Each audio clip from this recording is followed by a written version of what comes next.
안녕하세요. 한의사 윤소영입니다. 오늘은 문제적 감독 라스 폰 트리의 영화 도그비를 살펴보도록 하겠습니다.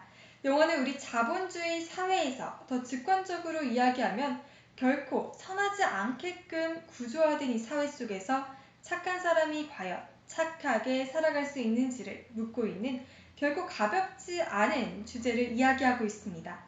하나하나 개개인을 살펴보면 다들 나름대로 선량한 사람들이지만 그들이 집단을 이루었을 땐 어떠한 가혹한 행동도 서슴지 않고 행할 수 있다라는 집단과 사회의 아이러니, 그리고 선한 요소조차 극대화되었을 땐 오히려 악에 가까워질 수 있다라는 도덕적 아이러니. 이 아이러니라는 단어만큼 인간과 또 사회의 본질을 꿰뚫는 단어가 있을까요? 세상은 부조리하고 또 그 속에서 살아가는 우리 인간 또한 불완전하죠. 이렇듯 우리 인간들의 본성은 이기심일 텐데요. 프로이트의 무의식, 또 철학자 한나 아렌트의 악의 평범성이라는 개념이 등장한 이후 인간은 더 이상 이성적 존재가 아닌 동물적, 이기적 존재임이 드러났습니다. 아무리 이타적인 행동도 사실 무의식적으로는 본인의 이익을 기반으로 하며 이렇듯 남을 착취하는 것이 인간의 본성이기에 타인은 지옥일 수밖에 없다라는 것이죠. 또한 불완전한 우리 개개인이 쌓아올린 얼핏 견고해 보이는 이 세계는 결국 완전치 못하며 흔들릴 수 있는 가능성을 항상 내포합니다. 도덕률로 포장된 타인이라는 지옥을 겪은 한 여인의 이야기. 지금부터 시작합니다. 베르툴트 브레이트의 영국 서푼자리 오페라 1928년작에 삽입된 해적의 제니는 영화의 주요한 모티프가 되었습니다. 이 노래는 복수를 테마로 한 곡으로 어느 항구의 초라한 한 여관에서 굳은 일을 하는 제니가 사실은 해적의 딸이며 결국 모두를 죽인다는 내용을 담고 있는데요.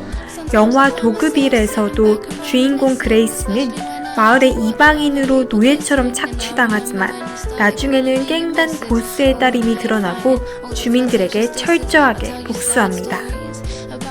이처럼 영화는 인간을 신뢰하던 그레이스가 점차 추악한 모습을 드러내는 도그빌 주민들의 실망한 후 복수하는 이야기로 매우 줄거리가 간단한 영화입니다.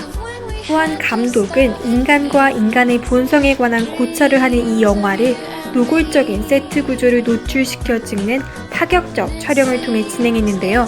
이 노골적인 세트장을 통해 해당 극이 철저하게 구성되어진 이야기임을 선포함으로써 모든 인물과 행동이 하나의 상징으로 읽히는 우화임을 드러내고 있는 것이죠. 이 세트장은 아이러니하게도 도그빌 이야기의 특수성을 제거하고 이것이 모든 인간들에게 해당된다는 보편성을 띠게 만들어주고 있습니다. 반근대적, 탈근대적 운동을 주창하는 사람들이 이상으로 생각하는 공동체가 과연 인간들의 이상이 될 수 있는지에 대해 영화는 묻고 있는데요. 근대성이 지닌 인간의 개인주의와 현상은 모두 공동체의 와해 현상과 깊이 맞물려 있습니다. 그들에게 있어 이것은 인간 소외, 나아가 인간성의 말살로까지 간주되어 반드시 치유되고 또 제거되어야 될 현상으로 인식되는데 이를 위한 대안이 바로 원자화된 개인을 사회 속에 다시 묶어주는 공동체의 복원이라는 것이죠. 얼핏 사람의 정을 만끽할 수 있는 공동체로 회귀하자라는 이러한 시각은 그럴싸해 보이지만 실제로는 우리 마음처럼 되지 않습니다. 이와 유사한 의견을 영화 평론가인 이동진 씨가 내고 있는데요. 다음과 같이 이야기하고 있습니다. 도그빌이 말하는 건 집단이 악이라는 사실입니다. 이 영화는 미국을 공격하는 반미 영화부터 순환을 당하는 신을 테마로 한 신화적 작품으로까지 다양하게 읽혀질 수 있지만 동시에 악마성과 집단 간의 상관관계를 우화적으로 펼쳐낸 작품이기도 하다라는 것이죠. 즉, 인간이란 존재가 지닌 악마성의 핵심에는 바로 집단성이 있다라는 것인데요. 하나하나 개개인을 살펴보면 다들 나름대로 선량한 사람들이지만 그들이 집단을 이루면 어떠한 가혹한 행동도 망설이지 않고 할 수 있다라는 것을 보여주는 영화죠. 혼자서 악마가 되기 위해선 대단한 자질, 즉 악마적 본성 혹은 파국을 만들어낼 잠재력 같은 것들을 타고나야 하지만 집단 속으로 들어가면 가슴 한켠의 작은 불씨 하나만으로도 충분히 악마가 될 수 있는 것입니다. 그들이 행한 도를 넘은 악행은 결국 군중 심리로부터 발원한 것이죠. 집단은 개인의 선한 속성이든 악한 속성이든 그것을 극대화하려는 경향이 있는데요. 문제는 이 선한 요소조차 극대화되면 악에 가까워진다라는 사실에 있습니다. 왜냐하면 선은 결국 개인적인 것이고 흔들릴 수 있는 가능성 자체를 종종 의미하기 때문이죠. 선이 정말 선다워지는 것을 반드시 그래야 할 필요가 없을 때 주저하면서도 그렇게 하는 순간이 아닐런지요. 흔들릴 수 없을 만큼 확신에 가득 찬 선을 우리는 바로 독선이라 규정한 뒤 악에 가까운 특성으로 분류하지 않습니까? 2차 대전이 끝난 뒤 열린 나치 전범 재판을 보면서 철학자인 한나 아렌트가 악의 얼굴이 이토록 평범하다니라고 탄식했다고 전해지는데요. 아마도 악의 집단적 속성을 잠시 잊은 채 그 악행에 동참한 지극히 평범한 개인을 보았기 때문이겠죠. 흙을 만들어낼 잠재력, 즉 악마적 본성을 갖지 못한 대부분의 사람들에게 집단의 힘은 거부하기 쉽지 않은 악마적 유혹인 것입니다. 세속의 가치 판단에 물들지 않은 그들, 예를 들어 영화 속에선 그레이스의 고결한 영혼은 선을 추구한다고 내세우는 이 사회의 법질서가 순결하지 않다라는 점을 고발합니다. 영화 속 그녀의 질려버린 얼굴이 말해주는 것이 바로 영화의 진실일 텐데요. 사회가 지키고 보호한다고 말한 바로 그 사람을 죽이고 압살하는 것이 다름 아닌 바로 그 사회라는 고발이죠. 또 영화는 현실 풍자나 비판에 이처럼 그치는 것이 아니라 악한 세상을 쓸어내버리는 결말을 통해 인간은 서로에 대해 개라는 교훈극, 먼저 봉사한 자만이 던져진 뼈다귀를 갉아먹을 수 있다는 인식을 보여주는 교훈극, 지상이라는 이름의 지옥에서 벌어지는 기브앤테이크, 고통과 복수, 또 죄와 속죄에 관한 교훈극으로서 극단화됩니다. 그레이스와 아버지의 대화는 나약함과 오만함이라는 두 가지 키워드를 통해 인간의 본성을 상징하고 있습니다. 그들은 인간이에요. 단지 나약한 것뿐이에요. 여기 사람들은 최선을 다해 살고 있어요. 라는 딸 그레이스의 말에 아버지는 너는 저들을 너무 쉽게 용서하는구나. 그런 태도야말로 오만하다. 라고 답하죠. 그레이스의 생각은 아마 이러한 것이었을 겁니다. 인간은 근본적으로 동물으로서 이기적 본성을 지니고 이 이기적 본성은 현실에서 악행으로 나타나게 되는데 그렇다면 현실에서 일어나는 이 악행들은 자연스러운 것이 아닐까? 이 악인들, 즉 이 도급일 주민들은 이기적 본성에 잠식당하는 나약함을 보여준 것뿐인데 단순히 나약하다라는 이유만으로 또 강인함을 지니지 못했다고 해서 그들을 심판하고 벌하는 일이 과연 옳은 것일까라고 말이죠. 하지만 아버지의 생각은 또 아버지로 인해 변화된 그레이스의 생각은 아마 이런 것이었겠죠.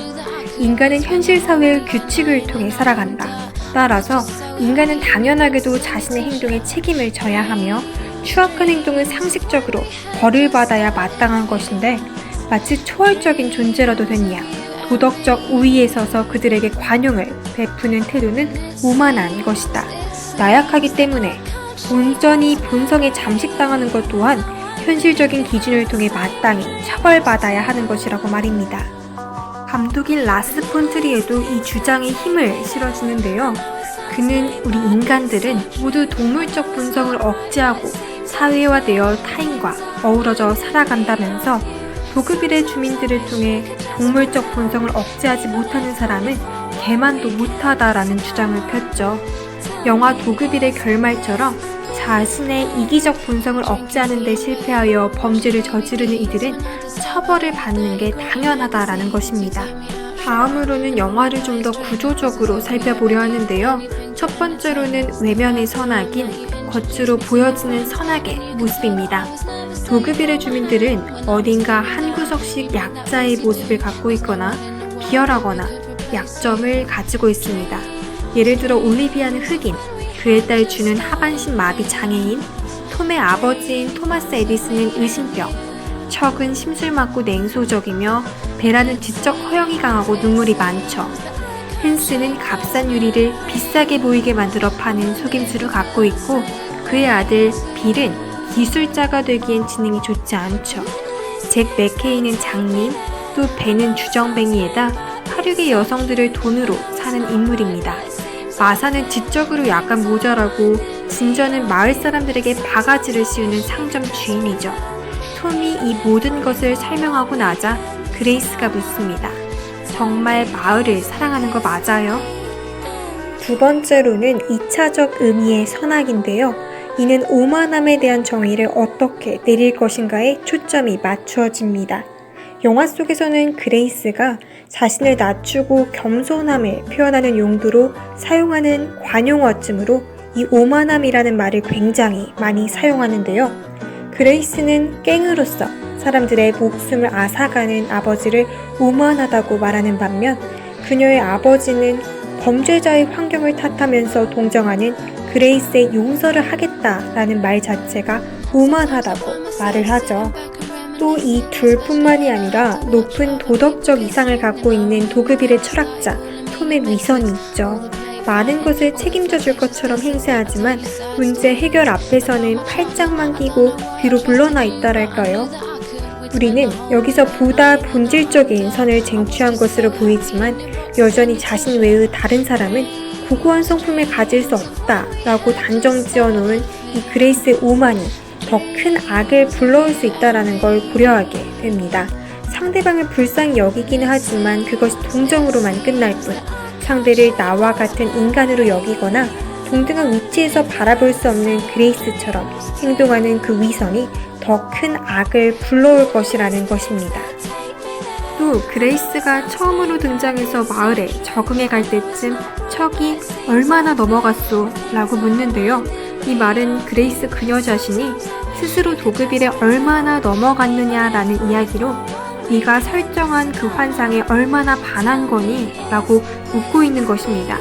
이는 그레이스 스스로 설정한 판타지에 대해 경고를 가하는 역할인 동시에 앞으로의 전개가 스스로의 판타지와의 싸움이자 그 끝은 판타지의 파괴일 것이라는 암시를 던져줍니다.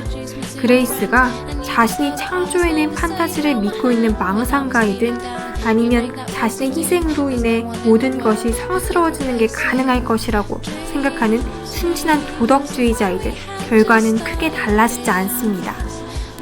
다음으로는 희생양과 타자와인데요. 여기서는 즈라르의 희생제의와 희생양에 관한 논의를 살펴볼 필요가 있습니다. 바로 폭력의 욕망을 채우고자 하는 충동에 의해 지속적으로 폭력이 발생하는 상황을 막기 위해서는 희생 제물이 필요하다라는 것인데요. 만약 이를 통제할 수 없게 되면 사회 전체가 와해될 수 있는 상태가 되기 때문에 이 희생 제물의 폭력을 가함으로써 사회를 안정시키고 보존할 수 있게 한 것이죠. 이 경우 희생 제물은 인간과 유사성이 있으면서도 분리될 필요가 있는데 인간일 경우에는 우리 집단에 속하지 않은 분리된 인간, 즉 잉여적 존재가 그 대상이 됩니다. 원칙상 여기서 정해지는 이 희생물은 희생시키는 자에게 폭력을 가할 수가 없는데요. 공동체의 논리에 의해서 보호되어야 할 원칙이라는 이름 하에 자신들의 폭력을 좋은 폭력으로 위장하고 모두에게 이로운 것임을 설득시키는 것이죠.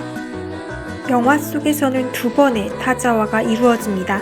첫 번째는 도그빌 전체가 자신을 타자화하는 것이고 두 번째는 타인의 지옥을 확인한 그녀가 도그빌 주민의 흉악함을 인정하고 도그빌 주민을 타자화하는 것입니다.